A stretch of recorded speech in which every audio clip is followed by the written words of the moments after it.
one thing I do want to talk about, well, the Cup, it's done its job, right? It's kept the ratings up. It's made the games interesting. And I'll give it all the credit in the world.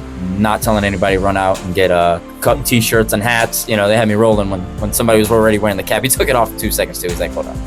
But looking at the Knicks, yeah, come on, right? End of the bench guy. He made his $500,000. But at the end of the day, one thing about the Knicks I want to kind of look into long-term here.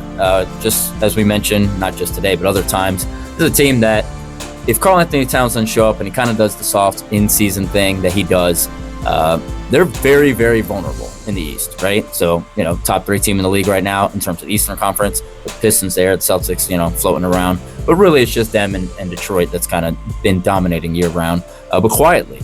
I do think the Knicks have showed something that the Spurs didn't show last night. The Spurs showed it against the Thunder, though, was that ability to kind of have a little more grit and take it to the next level and just, you know, they were getting outplayed, the Knicks were, for most of that game, just by the fundamental repeatability of what the Spurs could do. And the Knicks themselves don't really have that. But they showed it last year against the Celtics. They didn't show it against the Pacers. And even Karl-Anthony Towns, he stepped up and looked good to the point where if he does it again this playoffs, you could call him playoff cat or something. It'd just be something where he elevates his game. But so far, just like you said, he looked too soft.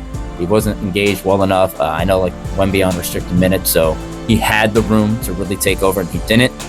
That's not his personality. It hasn't been, but he showed it in the playoffs last year, and that's really what kind of took the Knicks to another level with Hart and him and these guys, OG playing physical, Mitchell Robinson as well. Brunson just doing his thing. He's always going to.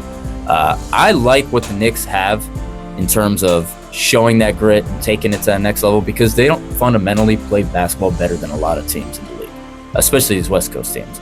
But to go through the East, you know, you kind of have a little opening with Boston sluggish. The Magic kind of, you know, up and down. Love them, but nonetheless, that's the case. Pacers out of the picture. Bucks semi out of the picture.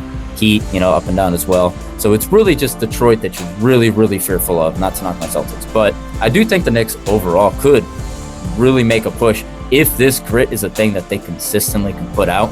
Obviously with new coaching as well, no more Thibodeau. But like you said, Cat needs to show up. He's got to play disciplined.